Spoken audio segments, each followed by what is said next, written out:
Jesus, we enthrone you. We proclaim you are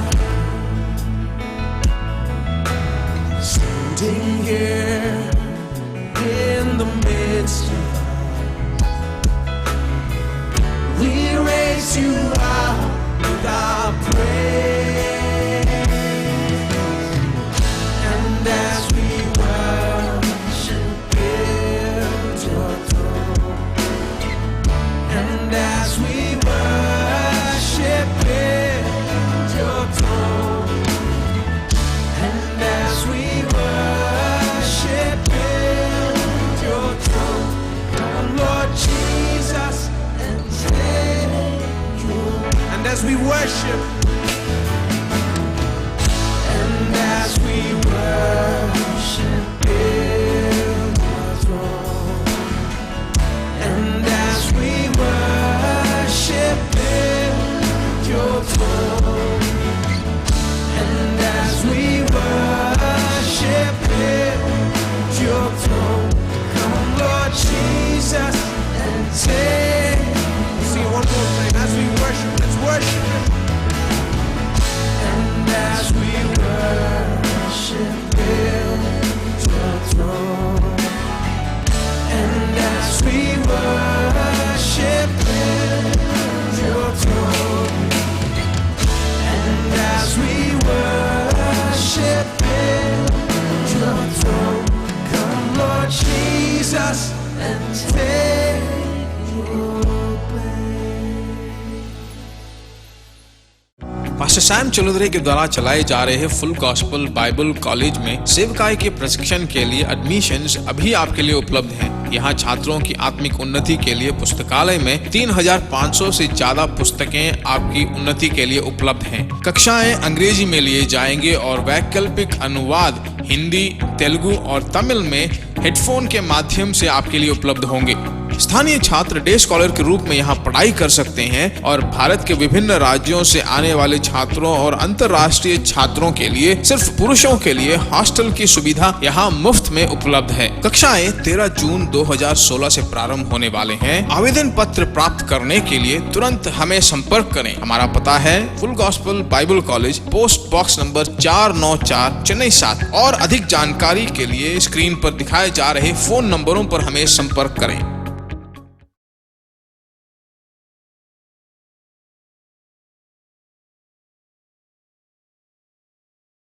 जो हमें दिया गया है उसे हम कैसे ले सकते हैं? देखिए, विश्वास यहां पर काम करता है मालिकाना अधिकार के साथ में।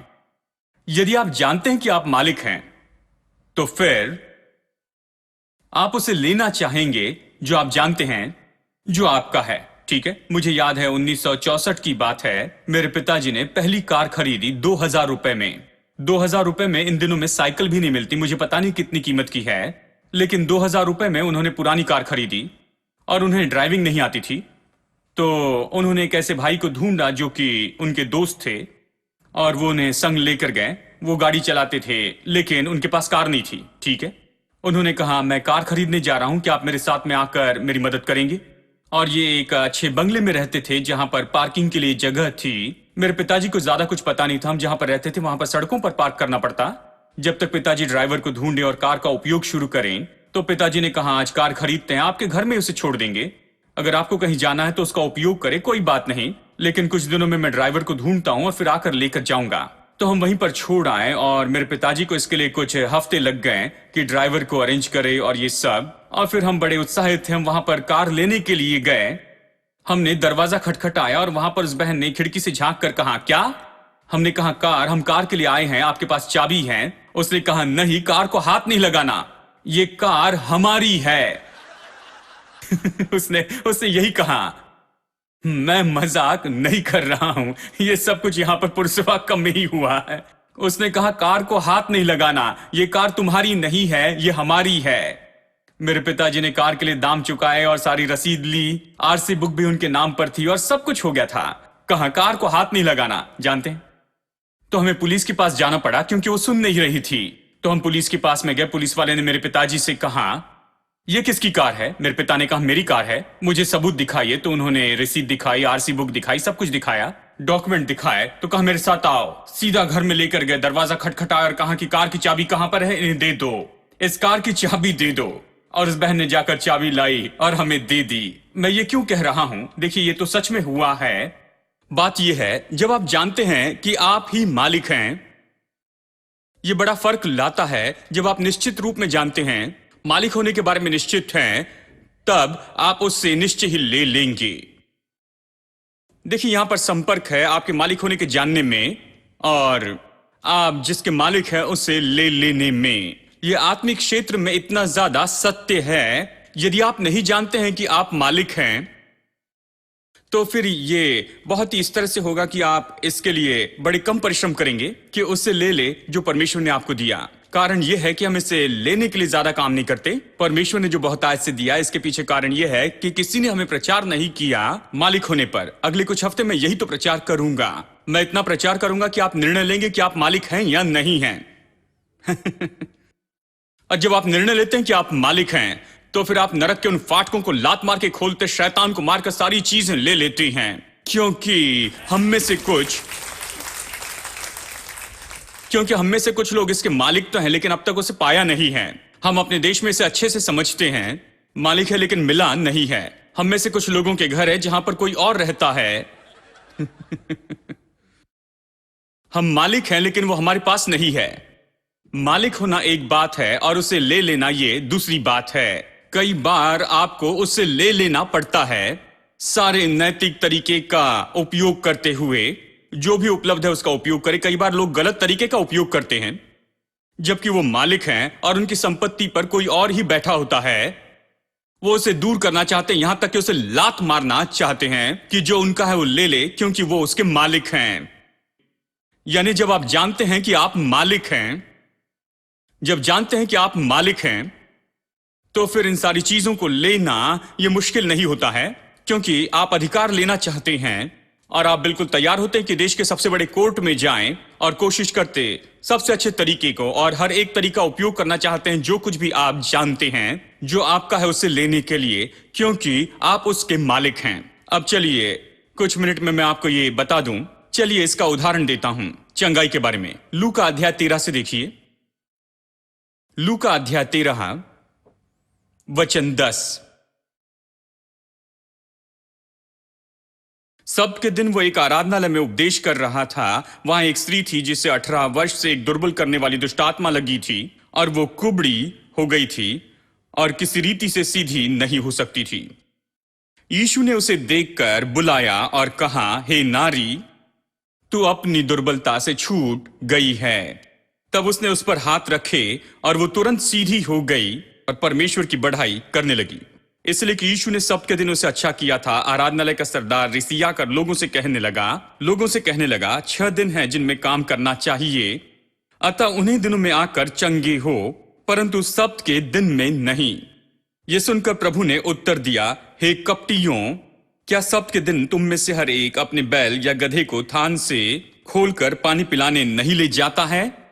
तो क्या उचित न था कि ये स्त्री जो अब्राहम की बेटी है, जिसे शैतान ने 18 वर्ष से बांध रखा था, सब्त के दिन इस बंधन से छुड़ाई जाती? ये चंगाई की कहानी है। इसका उदाहरण के रूप में उपयोग करेंगे कि कैसे मालिक होने को जानने से हम निश्चय उन बातों को लेने लगते हैं। हम इसी के बारे में कह रहे हैं। महत्वपूर्ण है, हमें पहले मालिक होने के बारे में सोचना है। ये मेरा है, और तभी हम उससे ले लेंगे और जो कुछ भी करना चाहिए वो करेंगे। विश्वास ऐसे काम करता है। विश्वास मालिकपन नहीं लाता। मालिक होना कैसे होता है? किसी के मालिक होते हैं क्योंकि दाम चुकाया है, या कोई आपको ये भेंट में देता है। हमारे केस में हमने दाम नहीं चुकाया, यीशु ने दाम चुकाया और भेंट के रूप में दे दिया। जो भी दिया गया है भेंट के रूप में दिया गया है, ठीक है। और एक बात जो दी गई है वो है ये चंगाई का वरदान। बाइबल यशायाह 53:4 में कहती है, उसने हमारे रोगों को सह लिया, हमारे दुखों को उठा लिया। पहला पत्रस 2:24 कहता है, उसके कोड़े खाने से हम चंगे हो चुके। ये यीशु के क्रूस पर मरने के बारे में बताता है। ये तो भूतकाल में बताता है कि हम चंगे हो चुके हैं। जब उसने क्रूस पर हमारे पाप और बीमारी को उठा लिया, वहीं पर हम चंगे हो गए। ये नहीं कहता कि हम चंगे हो जाएंगे, कहता हम चंगे हो चुके हैं। तो बाइबल नए नियम में चंगाई को एक पूरे किए गए काम के रूप में सिखाती है। भूतकाल में ये सिखाती है। उसने उठा लिया, उसे पूरा कर दिया। क्रूस पर यह खत्म हुआ। बाइबल चंगाई को ऐसे देखती है, और साथ ही बाइबल सिखाती है कि जो चंगाई है ये तो परमेश्वर की इच्छा है। परमेश्वर सबको चंगाई देना चाहता है, क्योंकि जब यीशु आया उसने सबको चंगाई दी। वो बीमारी फैलाते नहीं रहा, क्योंकि कुछ लोग कहते हैं परमेश्वर ही है जो लोगों को बीमार करता है, क्योंकि वो चाहता है कि लोग नम्र रहें, उन्हें कुछ पाठ सिखाना चाहता है या ऐसा कुछ। अगर वो हमें बीमारी के द्वारा अगर किसी तरह से कोई पाठ सिखाना चाहता है, तो कल्पना नहीं कर सकता कि सीखने के लिए हमें कितनी बीमारियां लगेगी। हमें सीखने के लिए बहुत सी बीमारियां लगेगी। जानते हैं, मैं सच में ये सोचता हूं कि क्या ये सच में इस तरह की बातें काम करेगी, शिक्षा काम करेगी। बाइबल हमें ऐसे नहीं सिखाता है, परमेश्वर ऐसा नहीं करता, बाइबल कहीं नहीं सिखाती है। लेकिन यीशु आया, उसने लोगों पर हाथ रखे, लोगों से कहा, और वो सब चंगे हो गए। ये नहीं कहता कि उसने उन पर हाथ रखे और उन्हें स्वाइन फ्लू हो गया। जानते हैं, नहीं। और ये भी नहीं कहती कि वो उनके पास में जाकर उसने कुछ कहा और उन्हें सर्दी हो गई।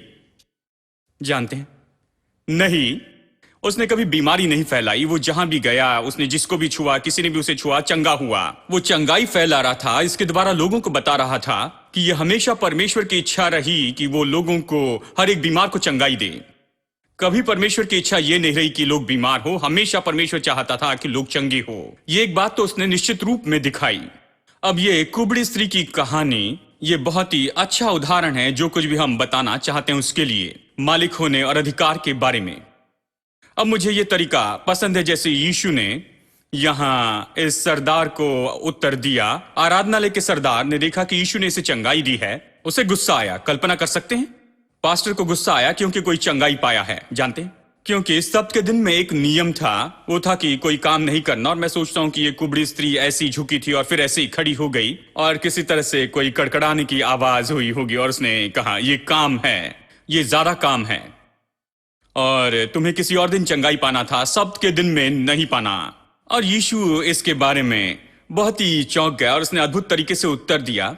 देखिए, जिस तरीके से उस सरदार ने इसे कहा था, उसने कहा 6 दिन है जिसमें मनुष्य को काम करना चाहिए और उस दिन में आकर चंगा करना, लेकिन सब्त के दिन नहीं। यहां पर करना चाहिए शब्द देखे।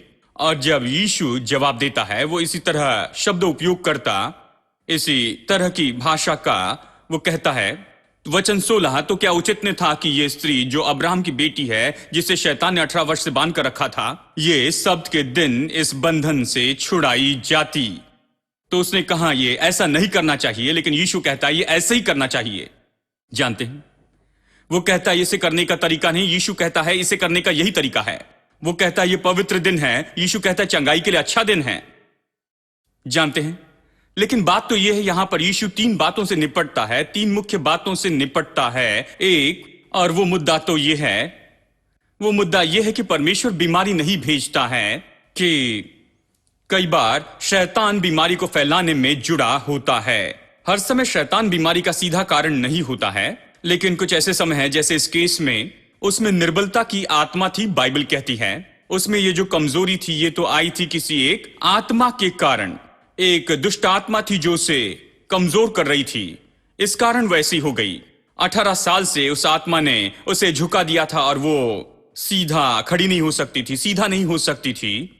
और वो कैसे अपने काम करेंगी, वो कैसे एक माता हो सकती है, कैसे वो काम पर जा सकती है, और कैसे वो घर में काम कर सकती है, कैसे वो कोई भी काम कर सकती है। कल्पना कर सकते हैं, 18 साल ऐसे जी रही थी, ऐसे झुकी थी। ये स्त्री इसमें से होकर गई थी, और उस समय शायद सभी ये कह रहे होंगे, शायद आपके दादा ने पाप किया या किसी और ने पाप किया। लेकिन सच्चाई तो यह है कि निर्बलता की आत्मा उसके ऊपर में आई थी, और उसने इस बीमारी और इस कमजोरी को उसमें रख दिया। बीमारी 2 बातों के परिणाम में आती है। एक, असली पाप के कारण, क्योंकि आदम ने पाप किया, उस दिन से बीमारी मनुष्य जाति के अंदर में आ गई। और इसलिए आज लोग बीमार पड़ते हैं, इसलिए नहीं कि हम पाप करते। हमारे पूर्वज आदम ने पाप किया और उसने वहां पर द्वार खोल दिया, और उसने बीमारी और मृत्यु और सबको भीतर आने दिया, और आज हर जगह बीमारी फैलती है। यह मुख्य कारण है।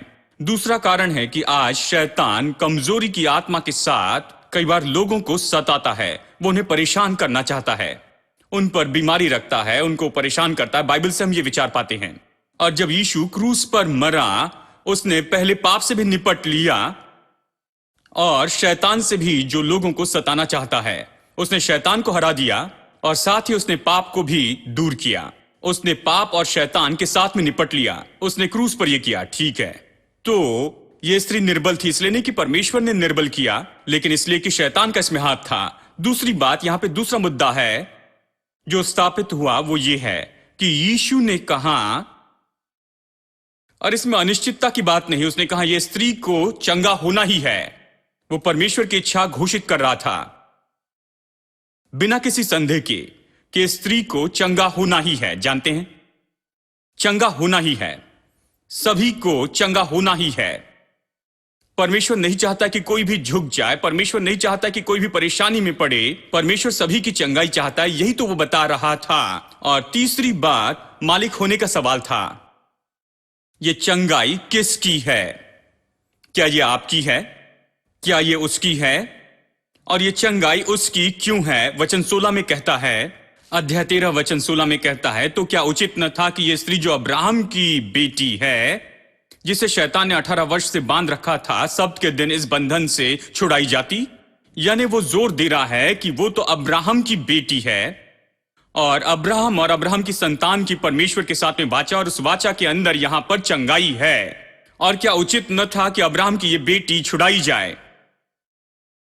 क्योंकि वो अब्राहम की बेटी है, चंगाई इसकी है, और चंगाई इसका अधिकार है। ये चंगाई की मालिक है, ये चंगाई की मालिक है। एक जगह यीशु इसे बच्चों की रोटी कहता है। उसने वाचा के लोगों को अपनी संतान देखा, कहता ये बच्चों की रोटी है, कहता ये तो इसकी मालिक है, तो इसे ये लेना ही होगा। ये मालिक है, लेकिन इसने इसे नहीं पाया है।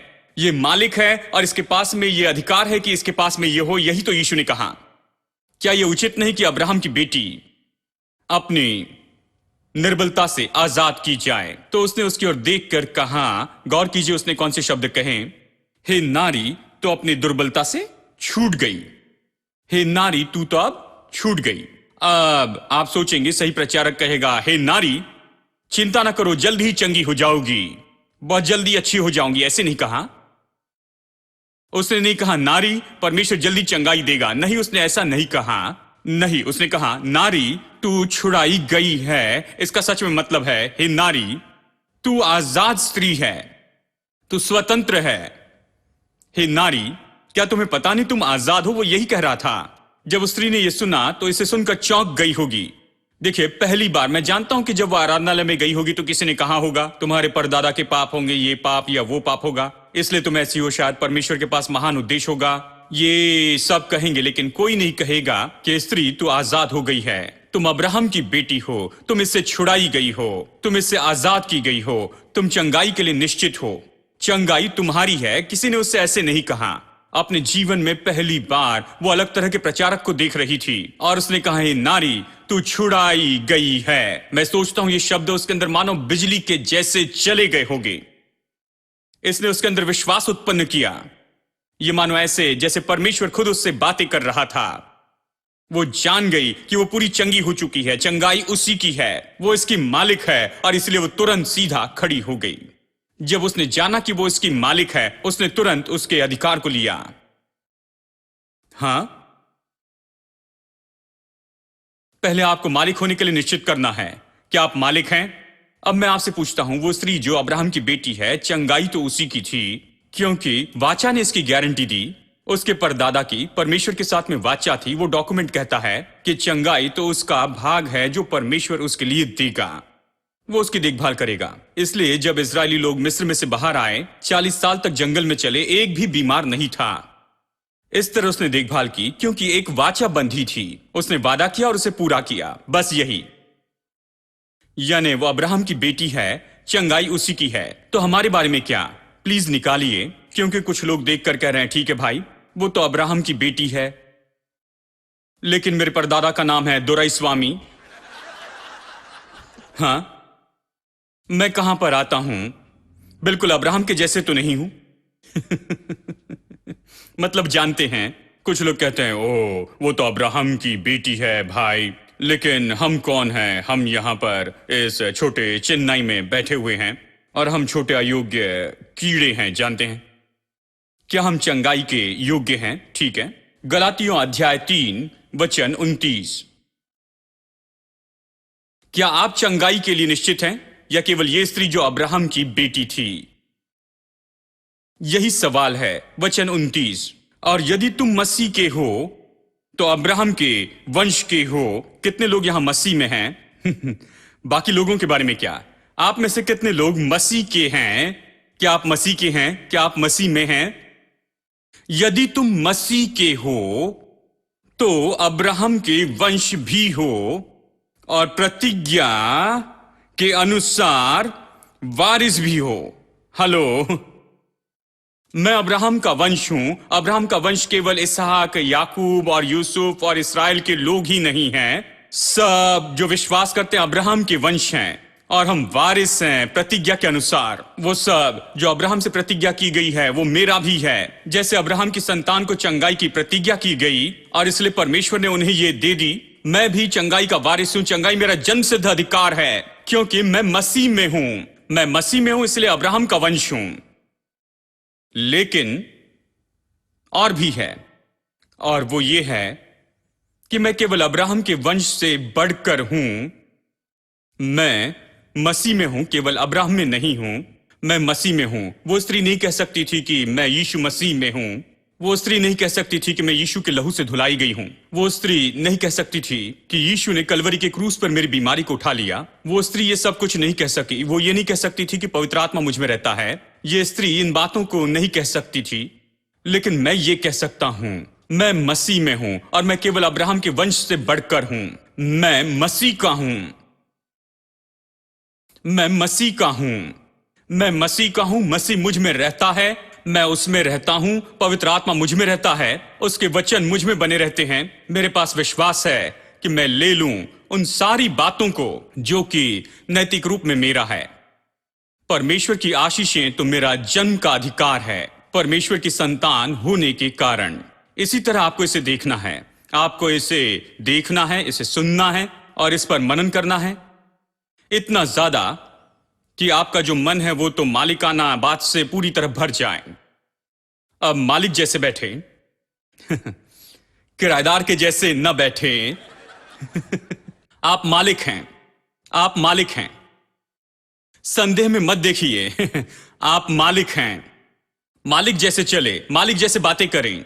आप मालिक हैं। आप मालिक हैं हर आशीष की, आत्मा, प्राण और शरीर में। अब्राहम की हर आशीष के मालिक हैं। हर एक आशीष जो मसीह यीशु में है, आप उसके मालिक हैं। समस्या के बारे में परेशान ना हो, पहले अपने मन में और अपने दिल में इसे स्थापित कर दे, मालिक होने के ये विचार। तब आप देखेंगे कि आप किसी भी हद तक चले जाएंगे कि आप इसे ले ले, क्योंकि आप मालिक हैं। आमेन। पास्टर सैम चलुदरे के द्वारा चलाए जा रहे फुल गॉस्पल बाइबल कॉलेज में सेवकाई के प्रशिक्षण के लिए एडमिशन्स अभी आपके लिए उपलब्ध हैं। यहाँ छात्रों की आत्मिक उन्नति के लिए पुस्तकालय में 3500 से ज्यादा पुस्तकें आपकी उन्नति के लिए उपलब्ध हैं। कक्षाएं अंग्रेजी में लिए जाएंगे और वैकल्पिक अनुवाद हिंदी, तेलुगु और तमिल में हेडफोन के माध्यम से आपके लिए उपलब्ध होंगे। स्थानीय छात्र डे स्कॉलर के रूप में यहाँ पढ़ाई कर सकते हैं और भारत के विभिन्न राज्यों से आने वाले छात्रों और अंतर्राष्ट्रीय छात्रों के लिए सिर्फ पुरुषों के लिए हॉस्टल की सुविधा यहाँ मुफ्त में उपलब्ध है। कक्षाएं 13 जून 2016 से प्रारंभ होने वाले हैं। आवेदन पत्र प्राप्त करने के लिए तुरंत हमें संपर्क करें। हमारा पता है full gospel Bible college, post box number 494, Chennai 7। और अधिक जानकारी के लिए स्क्रीन पर दिखाए जा रहे फोन नंबरों पर हमें संपर्क करें। In your presence, there is fullness of joy. At your right hand, there are pleasures evermore. You surround us with your favor, O Lord. The earth is full of your goodness. The earth is filled with your love. In your presence, there is fullness of joy. At your right hand, there are pleasures evermore. You surround us with your favor, O Lord. The earth is full of your goodness. The earth is filled with your exceedingly abundantly, far above all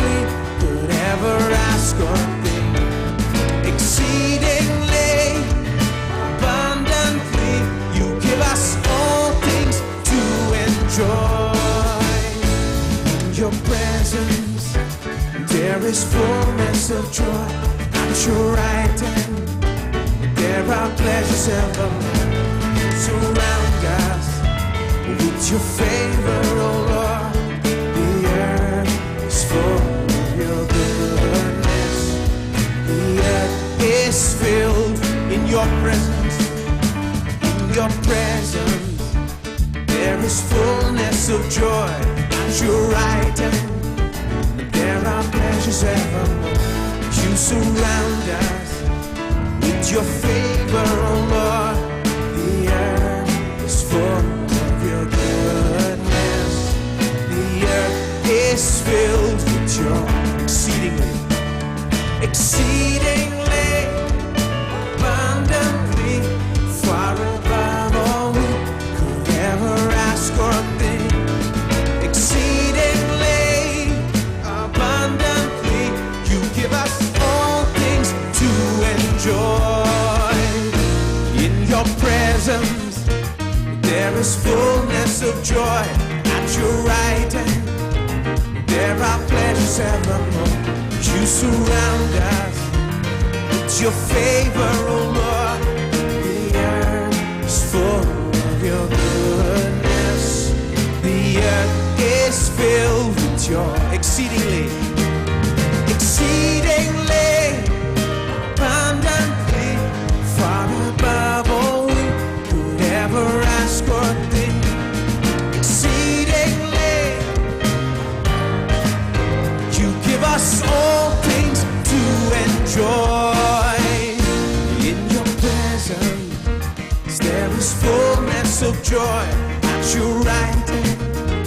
There are pleasures evermore. You surround us with your favor, oh Lord. The earth is full of your goodness. The earth is filled exceedingly, exceedingly, abundantly, far above all we could ever ask or think.